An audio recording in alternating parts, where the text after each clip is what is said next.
Welcome to Disruptor Confessions. I'm your host, John Ayers. Right now, everyone from the New York Times to the biggest AI labs, they're kind of all saying the same thing, that AI needs philosophers. Our guest today has a PhD in philosophy and spent years inside the tech industry, so he wants this story to be true. What's interesting, he went and counted the actual jobs out there. What he found doesn't match the headline that we're all reading. Dr. Aaron Kagan is a philosopher who's worked inside the machine. He worked at X, he was a staff researcher at Google, he worked at Meta.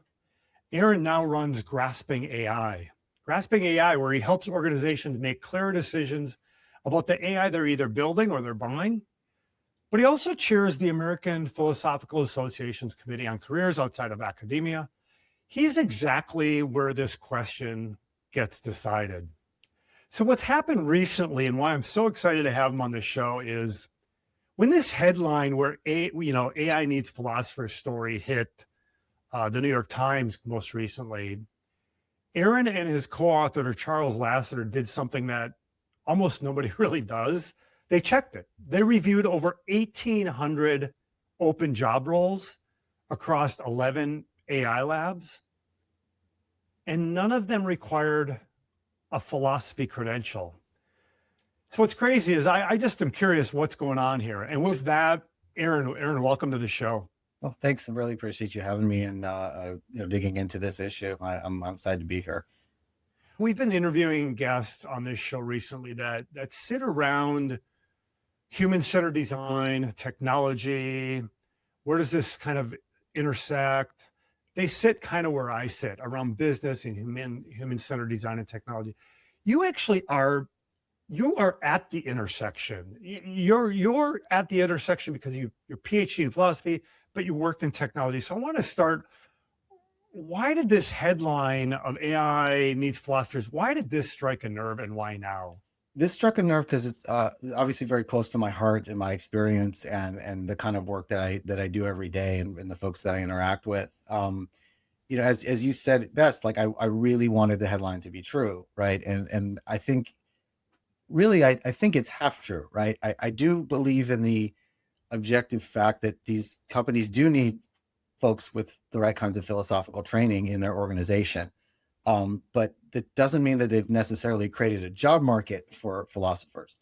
And I think the headlines are a bit misleading because we often get, and ever since I've done some of this work, I've had people reach out and thank me where you get some undergrad or graduate student studying philosophy, or they want to make this big investment in their future with like pretty uncertain outcomes. It's kind of a wild thing to do to go ahead and get a PhD in philosophy. I mean, I can speak for having made that commitment myself, and you worry towards the end about what hiring is like. What do you do with a philosophy degree, right? And these headlines seem to show some sort of vindication, because I mean, I think of the old line from The Simpsons where it's like, unemployment, it's not just for philosophy majors anymore. Like that kind of a thing has always been in our discussions, right? And I do believe that there is a really strong need. However, when you look at like who is getting the jobs, what are the job prospects for someone coming out with just a degree in philosophy, full stop? And it doesn't take away from the fact that the questions are there, but there are literally no jobs that say philosopher. There's one or two exceptions, but that doesn't necessarily create a pipeline. And so you get a headline where somebody's uncle sends to a struggling grad student trying to finish their dissertation, hey, look, there's jobs for you. And like what kills me is that I know that's happening, and that's just the most misleading thing. It wasn't just the New York Times. Yeah. I mean, who else is writing about this? Wired, Business Insider, The Economist, International Business Review, I believe. I couldn't keep up. It's interesting. It seems like there's something happening. Why is this AI philosophy intersect? Why is this bubbling up now? What's going on? What I think is what's happening in this recent platform shift are a couple of things. One, we're at the kind of bleeding edge of technology right now. There's a platform shift going on, generative systems, artificial intelligence, and those kinds of questions are not only very public, but are affecting our lives every day and moving very quickly. So you find organizations and computer scientists and some of the best minds in the world, like immediately asking philosophical questions, like what is intelligence? Is my model smarter than your model? And like, those are questions that, you know, a lot of people have spent a lot of time on, and it seems to be philosophically, you know, oriented, right? That's legit. And there's also questions about, you know, normative things like, what should the system do? Is this doing good? Is this doing evil? All those kinds of stuff. And that's typically been the realm for philosophers, unless you want to talk about like law and policy and things like that. So that seems to be coming up. And most importantly, in the stuff that I've been studying and really been interested in for the past, you know, couple of years, and what brought me to doing philosophy in the first place, is we have an experience with these new kinds of technologies that is unprecedented. People regard these systems as Delphic oracles sometimes.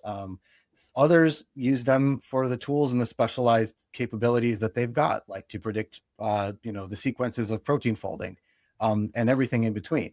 So I've been fascinated about what it is about that. And I think right now, and you talked about the intersection of like human-centered design and those sorts of areas, this is a big chance, a big 2.0 for a lot of this. The systems are in and of themselves what they are. The technology is there. Does that technical capability or what it's doing, what it can do, does that match with how a person expects it to behave?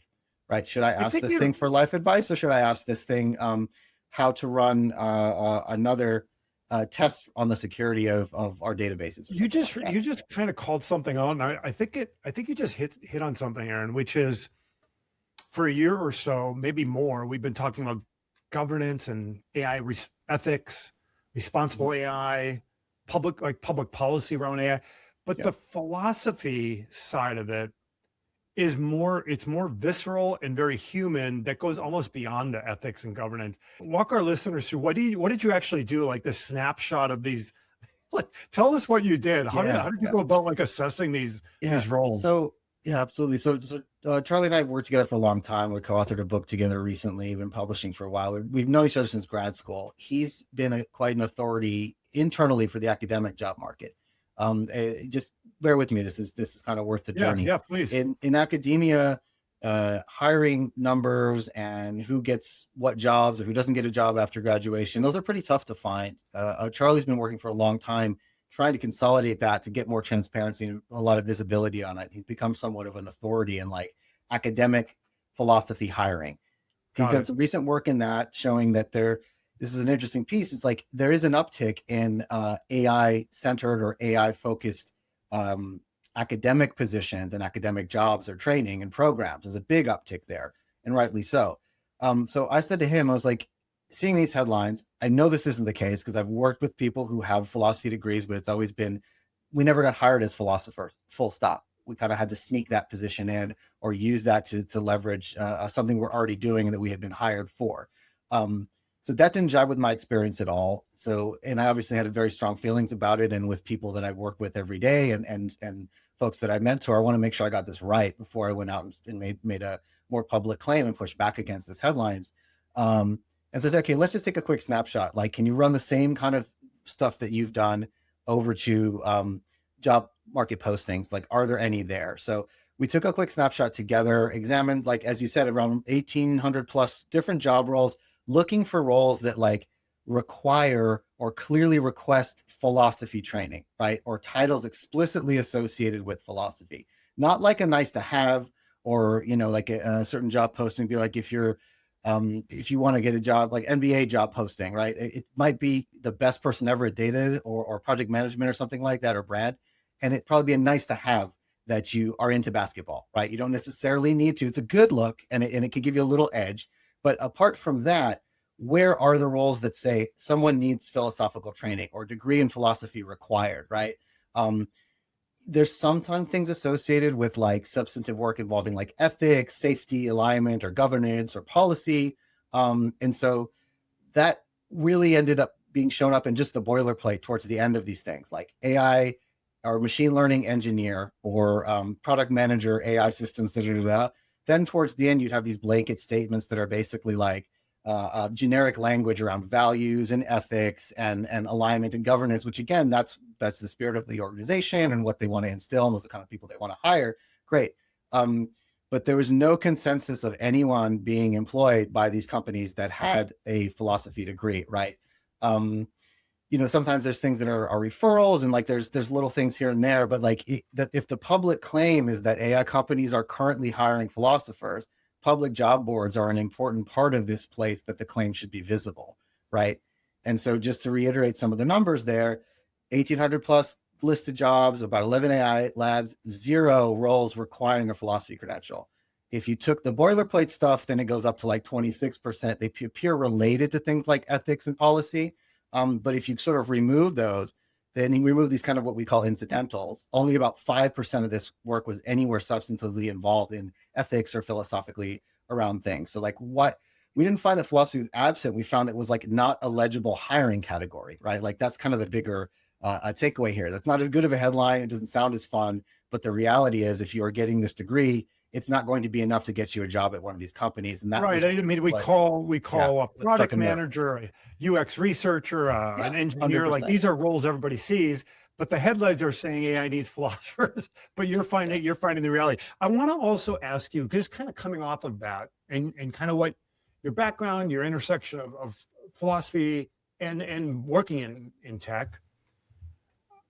Now you kind of push back, and I think why I found you is you push back on a headline and got a lot of traction. We'll talk about that specifically. I want to ask you about the phrase AI needs philosophers, because I think you pull apart a little bit, and I think I'll ask you, but like AI needs philosophical thinking, they need people formally trained in philosophy, or the companies are actually hiring philosophers. Like how do you break out what they're actually looking at, or like you see 3 or 4 different things in there, right? Yeah, there's a number of things we could unpack from this claim. And again, I want to read this charitably, and I want this to be true because to some extent it is. Like philosophical work and training happens typically at the very beginning of a method or an area or a field, and really comes up to be prominent again at the bleeding edge. So, like I had said, we are at the bleeding edge of computer science and information and technology. And there's things now that are unprecedented. And when you don't have methods, you don't have a rigorous, like tried and true process to get you the results you need, you end up with philosophical questions, and really the only weapons in your toolkit are philosophical ones. Things like logic, dealing with really ambiguous problems, breaking them down into smaller ones, and going through these kind of bigger questions about the world and universe, and like big questions that we don't always have the time to pick apart and answer carefully. There's that claim. Then there is the what do organizations hire for? What are they looking for? What's going to actually add value to the organization? What does that translate to in terms of like job role, function, pay band, and promotions, and like, what is the career trajectory like for those things? What is that discipline? And then there's the what do these companies actually need, right? Like they need folks who can think in these particular ways that also can do like specific results and lead to impact in the organization to make real improvements. But in order to do that, you've got to be able to think in this more rigorous kind of way. And that you find that people that kind of in their back pocket, like, oh, by the way, I have a PhD in philosophy. I'm really good at this. I'm a technical program manager for X, Y, and Z. And what's really at an individual contributor level, for example, when you get past the sort of like staff or principal level, you're dealing with ambiguity once again. And the folks that seem to really thrive in those areas are folks that have had that kind of training. That's just one thing about philosophy in organizations, period. Then we have the additional layer of the philosophical problem set that is essential to AI, full stop. Things like intelligence, cognition, embodiment, things about personhood and agency, like all these big questions that the German and Greek guys have been talking about for a very long time, and in all different kinds of philosophical disciplines across the world. There's a lot that can be contributed there. The difficulty lies in translating that to real world change or real change in an organization. How does your expertise in understanding what consciousness is, or essential fundamental assets of human experience, how does that translate to what a team should be doing, or where we need to go with this organization, or how you might improve a product or a technology? It seems so opposite of what an engineer's focus is on building a product, launching a product, iterating, running through sprint cycles, the development cycle. product managers. It seems like these are heavier questions that need to be brought in. I'm kind of curious. You think some of this is happening? You kind of alluded to. You want to be very, you want to give them grace. Like, hey, they're looking for the right roles, and some maybe are hiring philosophy roles, maybe not calling it that, Mhm. but are they? What is your observation, Aaron, in terms of I don't know how else to call it. Is it ethics washing when someone hires a role that has, kind of moral compass, values, kind of human centered thinking, ethics and governance? Are they hiring because they feel they have to? Is it ethics washing? Do you agree with that? I think it might be the ethics washing piece. I understand the concern and I understand some of the response there. But if you are working in these areas and know the people doing this work and understand the intentions, like it doesn't really work too well as a blanket accusation, right? So you might have some high profile appointments that clearly have some kind of reputational value, and maybe it does help the brand. It might help for marketing, but that doesn't mean that those people involved or the ones doing the work are insincere or that their work is meaningless. Like the better test, and it's a little bit harder to know and requires a bit more care and analysis, is like the organizational authority. If you do this amazing work and put out these papers or help change policy, can those things change the product requirements? Do they influence model evaluations? Do they delay or stop launches? Are they involved before, I don't know, like a major decision that has, do they get involved before or after a major decision has been made? Are they kind of doing like crisis management, or is it, hey, we're thinking about launching this thing, should we do it? What are the benefits to the world? What are the risks to the world? How do we help make sense of this? Like, help us out before we do a thing. Do these findings and does their work alter things like, budgets or incentives or even engineering priorities, right? That would be a role that clearly has an impact, right? And are these folks accountable for those outcomes? Whose fault is it if something bad happens, right? Or is this mainly like public communications kind of thing, right? And again, that's going to be a mixed bag.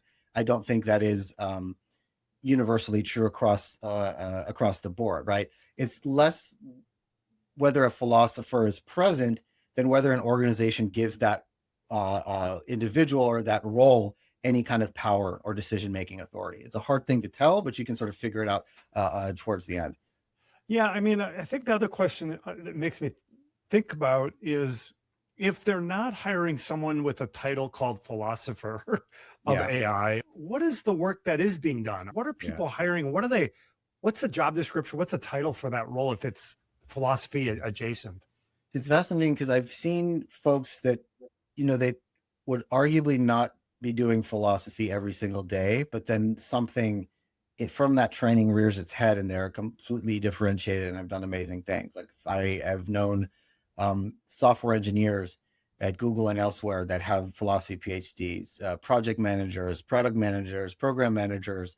Obviously, I'm very biased on tech roles, but there are other folks who even do accounting and work in all different kinds of industries in the health sector. Like a lot of folks that I know that have had roundabout careers similarly would end up working, adjacent to psychology or do work in design. Right now, what you often see, it's like not uncommon to find people with titles with, like myself, with UX research, responsible AI, blank, some government or public policy, a lot of things within like the trust and safety lens. But again, that is that big ethics area, right? And that if you specialize in that, ethics and policy and responsible innovation and is one area. Strategy is another big one because again, a lot of abstract and pretty intellectual work.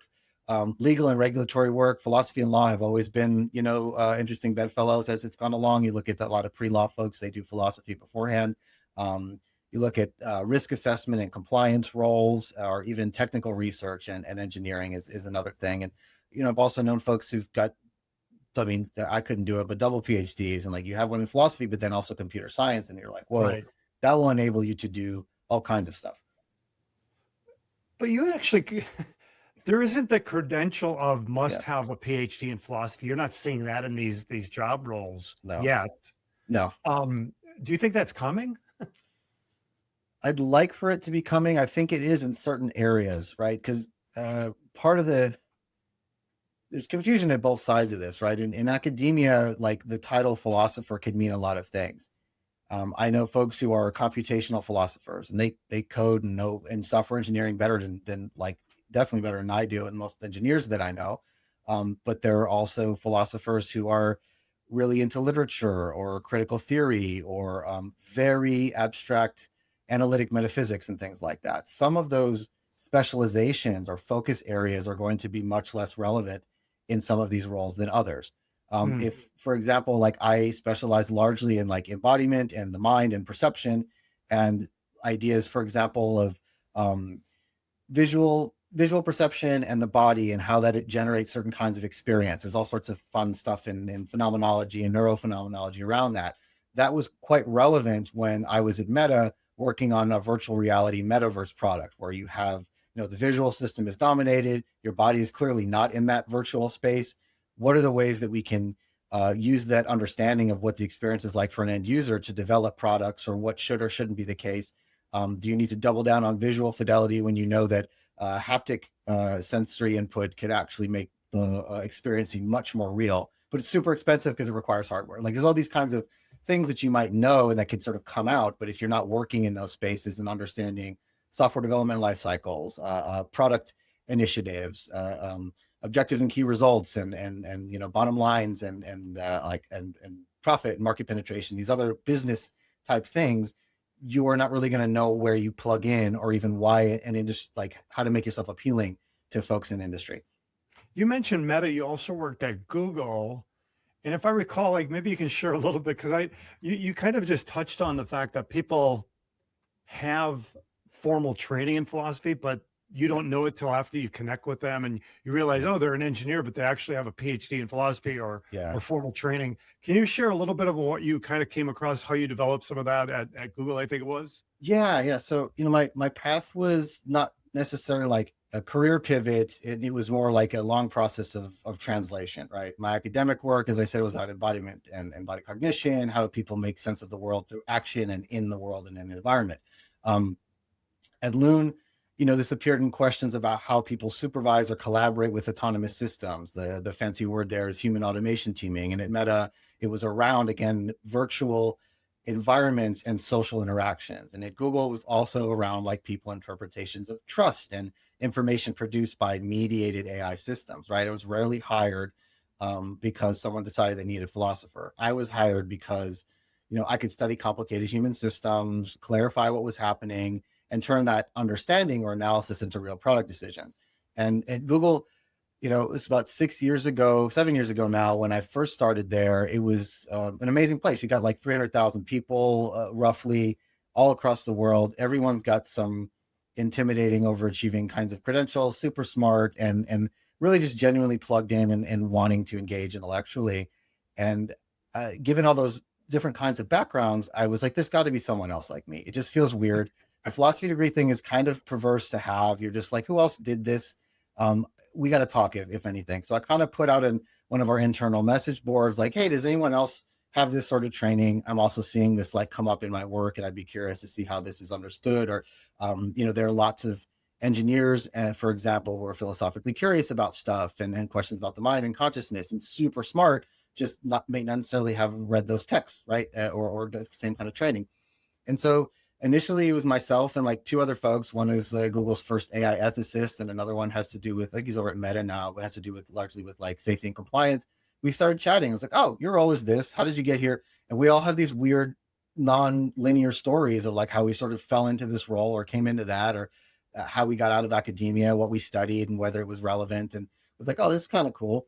We should do this again sometime. We're like, okay, let's just do like an hour once a month and hang out. And then that just kept growing. And then it was like 5 people, then 10. And I was like, wow, I'm like managing a whole thing here. How can we spend these meetings where we're not just literally like reintroducing ourselves to the new 3 or 4 people that showed up, and like, came up with rosters and all kinds of fun stuff. And the next thing I knew, it was close to like 30 people. It weren't always everybody showing up at the same time, but that was that. And then I took off from Meta briefly. And when I came back, the group was still going strong. I don't know if they still meet, but it was a really fun place. And as the AI stuff was creeping in, we were all like, oh, wow, there are all these problems that we have been trained in that are quite interesting. Like, what can we do internally, or like what should happen? And the issues there became what makes the most sense across the org, what makes the most sense in our little like areas or product areas that we have influence in, what can be helpful. And a lot of those things led to some really interesting and cross-disciplinary and multi-product area horizontal work, which was kind of fun. Well, just thank you for telling us the story. Just hearing that, and I know it's 6, 7 years ago, but Yeah. it tells you that it's underneath the surface. This Yeah. common interest is floating out there. And I think about, I believe what you touched on at the top of the show, that we are at a point where AI is, this recursive self-improvement happening. There's questions about, our nature as a human being. Yeah. What does it mean to be conscious? And I think those are very important questions because of the pace of technology, because of the pace of these models. And what you just shared, several years back at Google, hearing that bubble underneath, and maybe they don't have a title of philosopher, but it's sitting within, it makes me think about PhD students right now, someone who's getting a degree in philosophy, and they might have read the Wired magazine or New York Times. They might have read the AI needs philosophers headline, and they hear, oh yeah, there's a job waiting for them. Yeah. What do you think? What do you tell them? What are your thoughts on that? No, thanks for bringing that up. And I was not expecting the reception that the piece got, because I just felt like it needed to happen. And irrespective of all the noise and some of the other traction that it's gotten, I've had, the outpouring has been amazing. And people have said to me, like, my family's been forwarding me these headlines, that everything's changed. And now I have something to send back to them, right? Because the emotional reaction is understandable. But in a way, if you don't have that breakdown, or if you just look at the headlines or just look at that trend in the media cycle right now, you may get the impression that there's all these careers for philosophers. And that in that sense, there's career misinformation kind of happening there, which is unfortunate. But philosophical training can be genuinely useful in AI. I'm not here to just say, this is totally false. It's got nothing to do with this. The claim is false, right? I want to say the claim is halfway absolutely right, and another way absolutely wrong, right? In that they do need philosophers. They're not hiring philosophers proper. So if you want to do these things, here's the kind of stuff that you need to do in addition to or during your work, right? And part of what we're doing at Grasping AI is bringing folks in and making them, in my view, better thinkers. Because if you can affect change in the world or have impact, and again, even impact in an organization is just how everyone eats, sleeps, and breathes and lives and dies by their career. What changes? The thing that I've often really asked of philosophy in general, and again, I'm making a very big claim here, is to go that extra step, to say, like, the conceptual work's phenomenal. The analysis is great. I agree with everything you're saying in theory. What does that mean in practice? What needs to be different as a result of this work? And that is something you learn in basically any career or any job later. Like, what did you impact? What did you change as a result of this work? Blank happened. And again, it doesn't have to be some Deus Ex Machina, or like, as a result, everybody wins and like the world is all better. It's like, what happened? Did anything change? And unless you can do that, I think your work is less powerful and less meaningful. I think it will be more frustrating to see things happening and saying, well, look at all this stuff that's relevant. Cool. Take that, experiment with it, apply it. What does that mean? And what does it need to change? It doesn't mean that every work of philosophy has an immediate impact. A lot of this stuff is there so that it can be iterated in and inspire and move things over. That's super valuable. But if you expect that to then get you a job in industry, it is likely to fall flat. I'm just here to say that that's, unfortunately, you're going to have a tough road ahead unless you can apply these. That's fair. And I every time we have these shows, I always love hearing some tactical, practical advice, especially for a younger audience. And you've got this great depth of experience. I don't think we've closed the loop on this. I think I came across you because of your post. So these articles are being written, Wired magazine and the New York Times. You're reading them, you're observing them. You and Charles do this observation of roles, but then you posted about it. Can you tell me what and where you posted, and then what was the reaction, and just give our audience a little bit about like what happened and what did you do and what occurred, and maybe even bring us up to speed, as of today. Sure. Here's where things are going as of today. So initially, I saw it, I think, in the Atlantic, and then I saw something in Wired, and I just reached out to them. And funny enough, like Charlie had just been interviewed in the Atlantic about some stuff, but it was more about the academic side I talked about before, where there is a substantive uptick. Had a great chat with the staff writer over there. They're kind of like, not as interested in keeping that piece moving, but they do. We are looking at collaborating on some similar kinds of trends. But was radio silence for everyone else. And then like the next day I'd wake up and I'd see, okay, here's one in Business Insider. And we're like, oh man, okay. Here's another one. It's like, I got to start keeping track of these. So we did the study, wrote a quick TLDR, had like, a journalist pitch. I talked to anyone that would listen that I knew in my network from journalism and say, what do I need to do to get this word out? Because I don't want this to fall flat. I feel like I'm uniquely suited to help answer this question. And I don't want people to be misinformed. And I especially don't want students to be misinformed about their career prospects and have an already really difficult position and something that I was in as well. And was like a lot of blood, sweat, and tears. I don't want that to be compounded by additional disappointment. What the expectation that there is going to be a job waiting for you in tech afterwards, right? So I reached out to every single one, so many to the point where I kept a spreadsheet of like, okay, this person contacted them, like just was really diligent about it, radio silence on everything. And then I got a call from a friend and they said, don't be mad, but the Times is going to come out with a piece too. It's kind of The like New York Times came out with a what? piece. And I was like, okay, now like I don't know what else to do. I've reached out to every news outlet. This is kind of peak cycle now, and that one was particularly challenging because one philosopher that I really have enjoyed and is like one of the godfathers of extended mind was, it seemed like he was saying that the demand for philosophers is actually going to outstrip the supply of philosophers, and that's like, that is really misleading. And like, hopefully he didn't really mean that, but that's what it says on the headlines, and that's what like is underneath your picture there. That's a bummer. So I just went for broke, and I said, I posted maybe a week before or something, like, if anyone knows anyone in the media that's covering this, please contact me. Didn't get anything. And then I just said, okay, the heck with it, just Hail Mary, let me post on LinkedIn, let me make a public just Google Doc.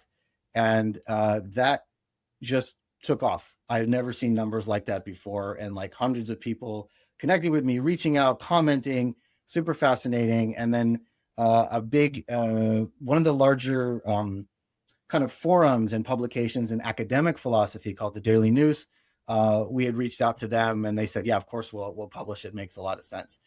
They published verbatim the article. I gave them permission to do it. And then a couple hours later, I think I was in the middle of a meeting, but like I checked my email and they said, oh, by the way, did you use AI to write this? And I was like, yeah, I had it edit it. I had it fact check. I had it run a bunch of other like ways of phrasing things and like helped me with some of the outline because, it's helpful for me to bounce that off of someone and also help structure some of my thinking because the way that I write is a bit tricky to get things out very concisely, unfortunately. And so, yeah, of course. And then, so there's a big update that says, like Aaron said, that he used AI to write it. And unfortunately, like that it made everything take a beeline. So right now, usually those kinds of forums, people like 10, 15 people comment, have a couple of discussions. This thing got just triggered a ton of people. And it was like something like 85 comments now as of today. Some of the philosophers from the New York Times article had to get pulled in to clarify what they had said. And they said they weren't trying to imply that the demand would outstrip the supply, which is interesting to clarify there. And everyone immediately discounting the work and the effort and what I do because I used AI. Now, in my world, it's kind of presumed that you are. And in a lot of academic worlds, that is not the case. And that is a norm that you're supposed to admit these things right away. I didn't even know you were supposed to do that because I wasn't asked. I said, you can go ahead and print it out. Then somebody said, okay. And then there was this sort of taking me to task for not understanding the norms in this particular area. However, other people came to my defense and were like, basically, here's someone from the real world helping us like understand this in a way that is helpful for philosophers and for students. And our response is instead to like ignore the real issue in order to focus on AI editing. Like, well, I was just going to say, people made like a deliberate choice to derail the whole discussion and dismiss what I said because he wrote with AI. I'm not going to listen to it. And I'm sympathetic to that, but I also know that philosophers are better than that, and we can think beyond these kinds of things. And if an AI made it, but it's still true, it's probably still true, right? Like if the argument is still there, what is wrong with the argument here? Well, and I think that's what's so powerful, Aaron. I think that's what's so powerful. You had you had a perspective of formal training in philosophy, working inside of the tech industry. You sit literally at that intersection. Now you're starting to observe the LLMs are getting more mature. There's philosophical, murmur kind of happening in maybe the corners of conversations. Now you're starting to see it pop up in big articles, and you kind of call attention to it. And what is what is the blowback? Hey, it might have used AI to edit the article. It has nothing to do with the basis of what you're trying to bring forward. Let's just dismiss his claims and his argument. I don't want to go to your defense, but I am. Yeah, and I appreciate that. I mean, to be fair, I think it's only a small segment of folks, and I understand the fear, and I think in these cases, 100%. I'm like, what? How can I be like? What is the most empathetic thing I can do? From that perspective, as I understand, you are very concerned about that, and maybe AI is taking your jobs or writing and things like that. I don't discount that. What I'm talking about here is this instead. Like, let's talk about this for a minute. If we want to have that discussion, I think that is worth exploring. But that's not what I was trying to get across. Aaron, I want to kind of push past this. So thank you for sharing, because I think our listeners need to know, and we can share a link to your LinkedIn so people can find you and read more. But I think I wanted to ask, and I don't know that you can declare what should happen, but I want to ask you, Aaron, if we step away from like these job titles of AI ethicist or governance or whatever the titles are, the hard problems around AI are, and you even touched on it, how people should trust these systems. I defer to AI more than I probably should. And you mentioned some of the languages you use around philosophy is your agency and what does it mean to be human, I guess. Yeah. A lot of these conversations don't really sit in the tech industry. A lot of the work that I live in, those terms don't sit with an engineering title or a product lead or a user experience researcher. They kind of fit somewhere, either visually, I would say they're between those boxes or they're underneath them. Yeah. Are they, what do you say? Are we missing an entire layer of work that we need to think about? I think you nicely restated some of what I had said about like philosophy being on the bleeding edges of things. When methods break down, when there isn't an obvious right way to do something or an obvious right answer, right? That usually is a beeline to philosophical territory, right? Like what is good or what should happen, or is this thing conscious or intelligent, right? That is a biggie right there. I see an opportunity to carve out perhaps a role that is something like that. I don't know what the name would be. I don't know what the title would be. And this is not something that's unfamiliar to me. I mean, 20 years ago, UX didn't exist, but it was kind of at the fringes of human factors and design thinking and all the sort of like fun, different ways of doing that. I mean, we've talked before and that the emergence of that as well. I would like to think that there's an emergence of something like that there, but we still got a long ways to go. There's a lot of disambiguation that needs to happen in industry, and a lot of disambiguation needs to happen in academia, especially in academic philosophy. What does that look like? What do people need to know? What I've always seen, and like what I like about being in the middle, is when this is done in a positive way, there is like a mutual enlightenment that's happening, right? When people are applying these old theories, I'll give you an old example that I like to talk about, where we are visually dominant creatures, right? And therefore we start looking at eye movement, and we conflate it with attention, right? And we did stuff in the 80s and looked at scan paths, like the ways that people's eyes are moving around. We do that with heat mapping sometimes on websites, where people's eyes going.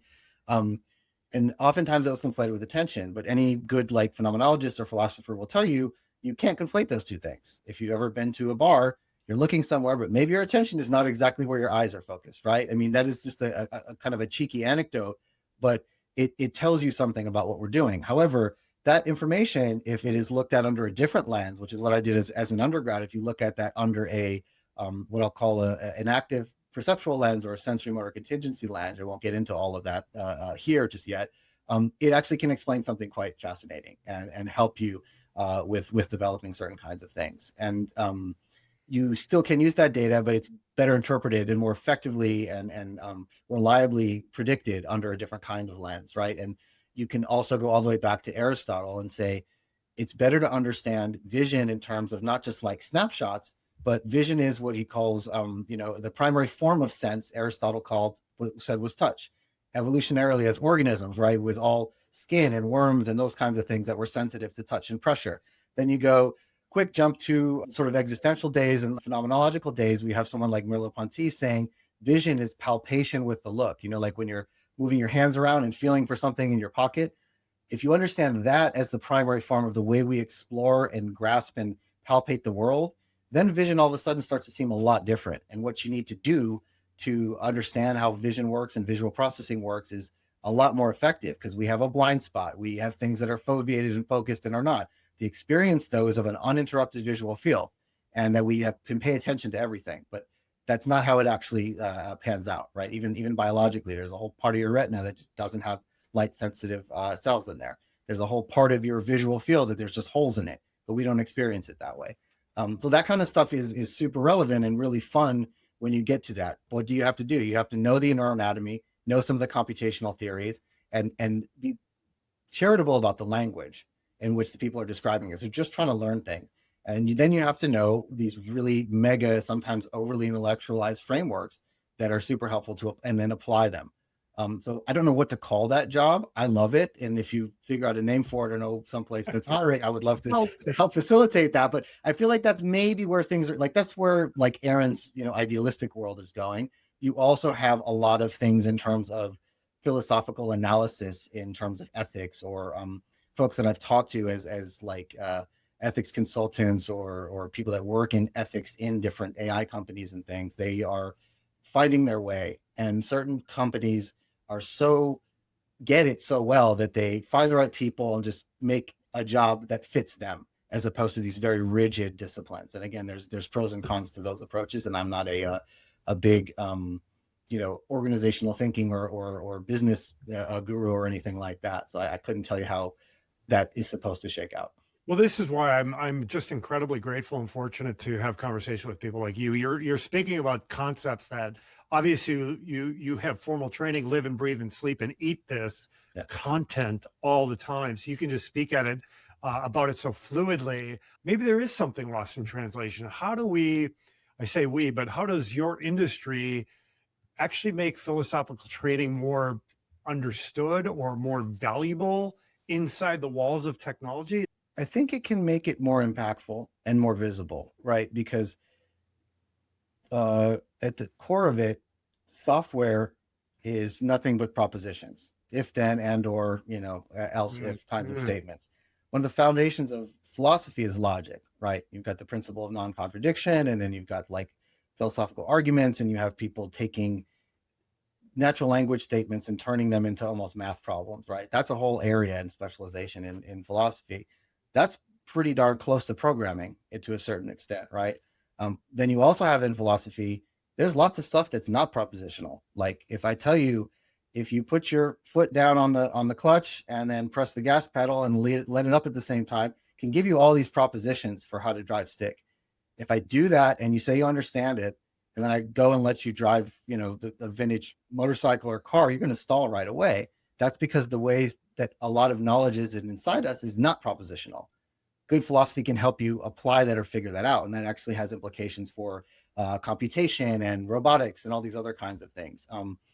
That's, one thing that comes to mind. And I see, philosophy rearing its head in lots of different ways when there are new questions like intelligence and consciousness happening in public discussions. Philosophers should immediately and with open arms embrace those and communicate in a specialist way, in a generalist way, to help educate folks, and most importantly, give them the so what. Therefore, this is going to be different. This is what you can do. Otherwise, it becomes hand-wringing. Like it becomes this doom and gloom story, and everybody's just anxious at the end of it. You feel a little smarter and a lot more worried, and you feel helpless because there's nothing that you can do. There may be some negative things that come out, and you may be helpless in certain ways, but like, let's figure out the positive implications of it, or let's figure out what can you do from your position and with your sphere of influence, and even as just an end user. Like, what are the things that we can do to enable those folks? That's a lot of what I've been trying to work on and figure out in the forming of my company, and also just with talking to people who get it that may not be philosophers, but like this approach. Thank you for that. We touched a little bit on students who are in the discipline of philosophy. Um, I always try to give tactical, practical advice on the show with our guests. Is there something you, Aaron, like you've been doing this a long time? Is there something that you would tell your younger self coming out of college in a degree with philosophy? What would you tell yourself to do to best prepare to enter the job market with those skills? First of all, I tell previous Aaron not to worry so much because I spent probably a lot of time worrying and trying to like over define stuff. Um, I think for a lot of people in academic philosophy, I would encourage them to understand how small that sphere is. It feels very big and it feels like that's the whole world. That is very different from how Mm, most people live in the world. And most importantly, academic positions, especially in the humanities, are very different kinds of career and employment opportunities than the most jobs in the world. For example, you go to school, graduate school, you do your PhD, you apply for a tenure track position, you get tenure, you do your thing, you do all sorts of fun stuff. You have a job for the rest of your life as long as you don't make any like really terrible life choices or whatever, right? Um, that is not how most jobs are. I tell people right away, like when you sort of need to deprogram yourself from that, the first job you have is probably not going to be the one you have for the rest of your life. I can give you like almost a guarantee you won't. You probably only have it for a couple of years if you're lucky. You may not even have the same job title after the first or second or third one. And you are not necessarily going to be understood in a way that you're used to. You can't hold court and assign readings, and like I couldn't assign the Nicomachean ethics to our chief legal officer or something like that. Like that would be absurd. You have to sort of be more effective and collaborative with people. The other one is if you aren't working in the real world, like with other folks in industry, you need to be doing that because like life and work is mainly a collaborative enterprise. Philosophy is such a solo thing. Even when you co-write, you're still kind of doing it by yourself. You learn mm, so much through these other things that aren't necessarily formal academia, and most of the world is like that. So what I would just say is just talk to people outside of these areas so you can get a better perspective. You're less likely to not only stereotype but just sort of have a misinformed or misguided perception of like what corporate America is like or the world and all that kind of stuff. Like really embrace those things and also like understand what living with a 9 to 5 is like. It is a very different kind of thing. You can do your job and you can clock out and you can go do other stuff. Writing a PhD in philosophy or being a philosopher, it's not really pretty how people try to clock out there. It doesn't really work out as well. So it's just very different. And I would say to approach that same kind of existential curiosity and wonder that you approach all these philosophical problems, try to approach your career path or whatever you want to call it with the mm. same kind of playful curiosity that like Nietzsche Oh, talks about and other people like Aristotle. love it. If I would have told Aaron to do it that way, just remember the stuff that you really like and that Kool-Aid that you're drinking, like apply that to your exploration of what the rest of your career might look like, and what you do next is not the rest of your life. And I think there's a Love much it. more terminal way of thinking about it that is inculcated in you in philosophy. Great advice, and I embrace that. Can I ask you on the other spectrum? So we Sure. move from kind of a younger generation. You're now advising executives, and I guess for those leaders who are running companies who are diving deep into AI, trying to embrace AI for their organization, and they want it to be more human centered. They want it to have a ethical human judgment. How do they understand what the difference between like real technological ethical judgment looks like and just theater? That's a great question. I'd say for executives, if there is a like if there are real takeaways or real impacts for their decisions and like business objectives and their product strategy and the kinds of things that they're going to do, um, philosophy can help in the right sorts of ways. If somebody is, I don't know, almost trust your gut in a sense. If somebody just seems like it's a lot of hand wavy theater stuff that doesn't really impact your launch cycles or your policies or what ends up happening to your end users, then that's not as great. if you force yourself into areas that feel uncomfortable, you're probably doing it right, because that's where learning happens, right? And how are we going to answer these questions? Where does responsibility lie? You know, what are the costs of getting it right? What's the cost of getting it wrong? You know, what kinds of things are we willing to take risks on, and be intentional about that? Then, you know, that's definitely something that's needed. And I would say for executives that are not sort of in the handful of executives that are responsible right now for the leading technologies and the leading models, how can you be the best future-proof consumer of this technology? Because it's not that you need the best AI all the time and the latest and fanciest products. You might actually be able to differentiate yourself and save a ton of money, and avoid a lot of catastrophe if you can become a better consumer, or maybe even stay product agnostic. I think, like, thinking about things from a product agnostic lens, and one of the things when I left big tech that was fascinating to me was like, wait, I can use anything I want. I don't have to use any Right. proprietary, or Sure. and you should feel in a position of empowerment. Whereas right now, a lot of folks may feel like sunk cost of, like, I got really into this one particular product. It knows me better. This other model came along and is apparently better. I don't know why, but it just seems good. Marketing might be really good. But how do I go to that one? Because it doesn't know me as well. I have to reintroduce myself and blah, blah, blah. And how do I do that for an organization of like 100,000, 10,000 people? That's Right. a really Right. business critical type decision. You need folks to come in that can help you do that in a, I would say probably like a nonpartisan way. Like, you have no skin in the game for like which model, but you have skin in the game for like, how does your business going to thrive, and can you leverage it? Because we can be really good consumers right now. It's a really interesting time to not be responsible for one of the big models. It's a more interesting time to kind of be able to skate between those things and leverage all the learnings and the successes and failures of these other areas. We're kind of caught up in it, and you know, forgive the metaphor, but because we're both on the west side, it's like there's these large swells of waves, and businesses basically just need to surf. There's things they can control, and other ones that they can't. And there's ways to have a good time with this, and there's ways to get completely wiped out.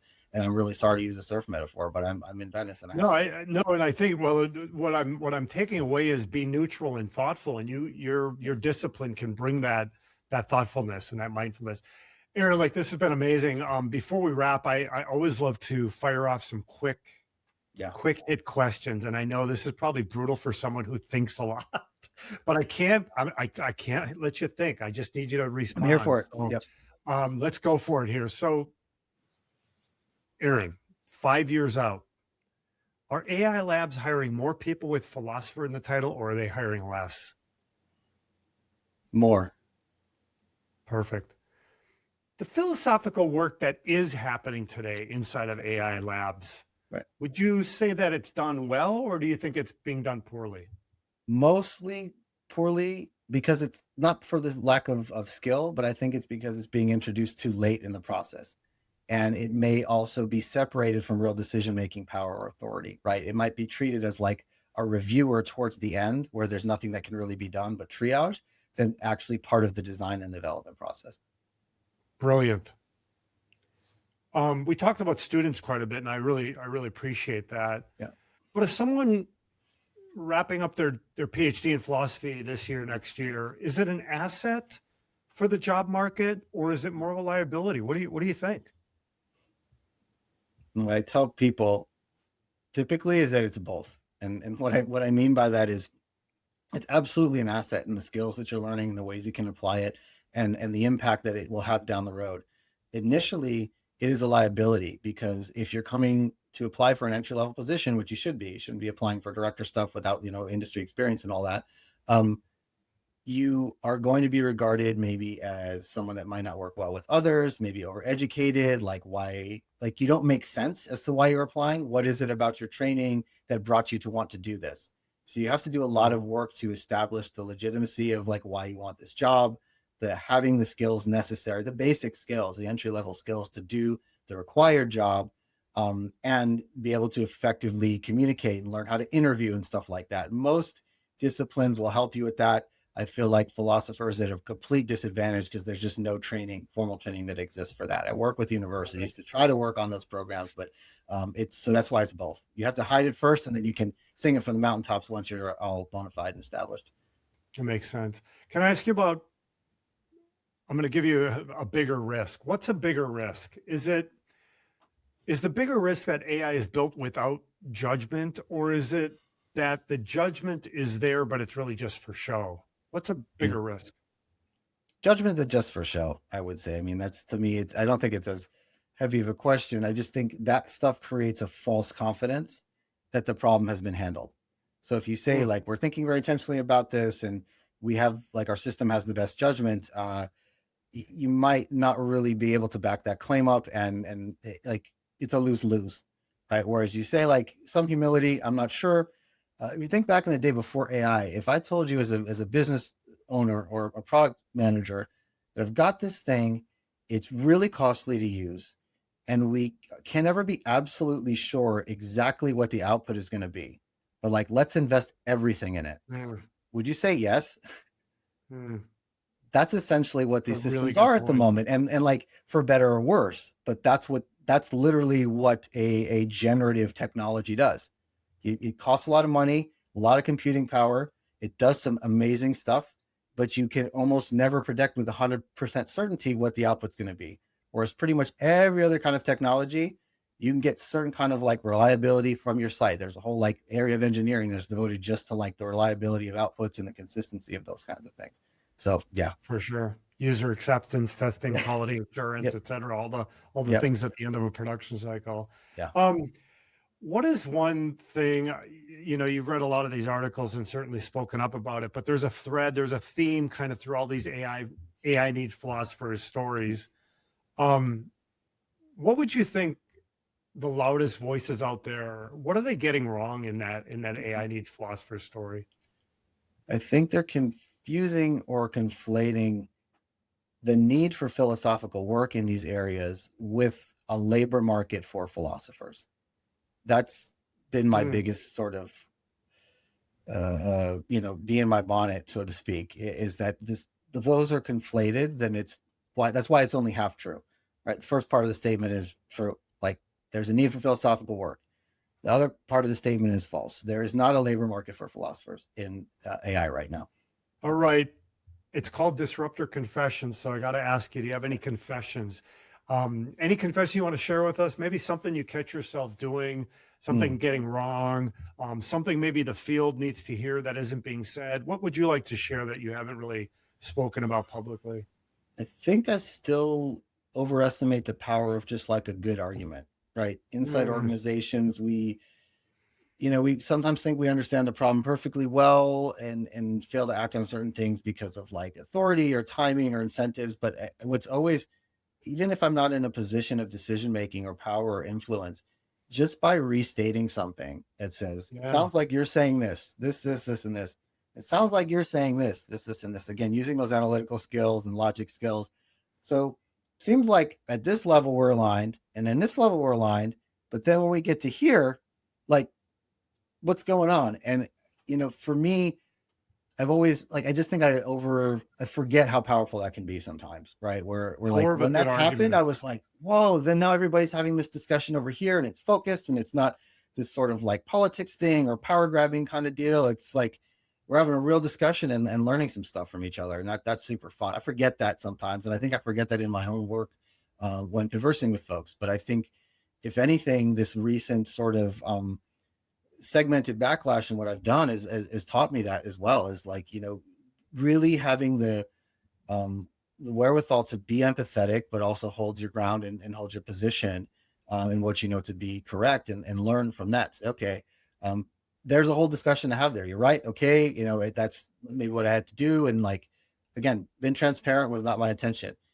Here's what I really want to talk about. Can we analyze this? You've got good perspectives and good brains. Like, let's go back to this for a second. And being able to do that, I've seen good leaders do that really well in like open forums and discussions. And I'd always kind of scoffed at that and said, oh, they're not really getting to the point, or like they don't listen, whatever. Like, no, I think there's actually a lot there. It's maybe more empathetic towards, like, they were trying to say this, and while this may be true, that's not what we're talking about right now.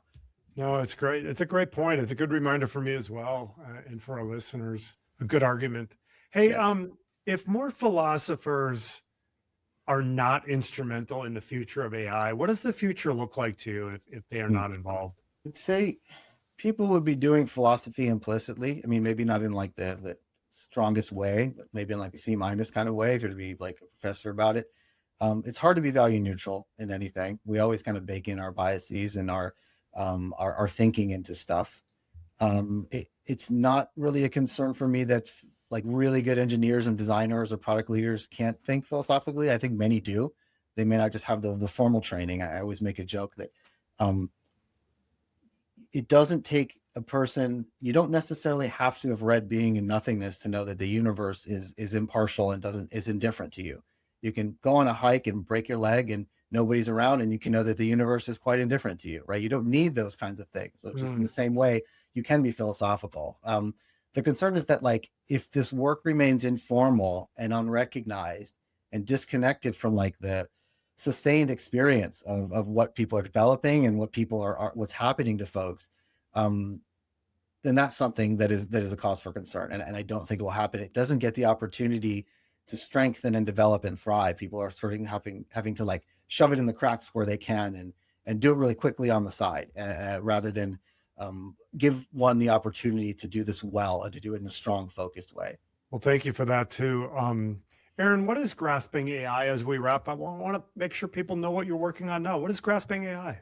Yeah, thanks. Grasping AI is kind of an answer to or an extension of my initial consulting. It's in many ways it's like a research institute, a strategy studio, and an AI lab in a way. It's a core part of the work that I'm doing now with organizations where, taking them away from like, where do we put AI, which is something that is like a lot of people are thinking about, and about what are we asking the system to do, right? For whom, like for what purpose and under what conditions and with what evidence, and with what possibility of recourse do we adopt or deal with this technology, right? And what I'd say from that perspective too is working on a broader problem of helping organizations understand and design human systems around AI. It is a place with a deep bench. We've got really the best kind of philosophers that I know.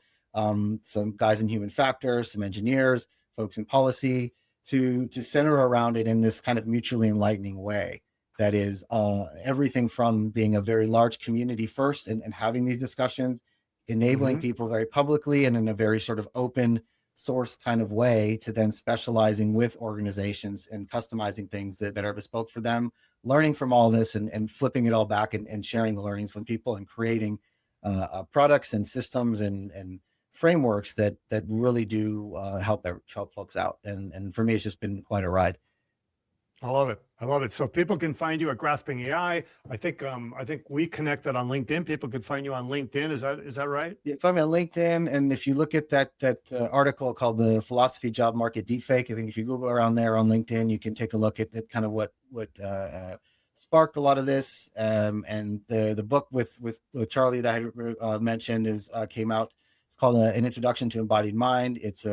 It is an academic textbook that is now more fun for people to read. I've given it to a lot of folks in industry, and they said it's been fun. And that was kind of the purpose of it, to really apply it. Stuff, especially towards the end, around the implications of this view with technology. Talked a little bit about extended cognition and things like that.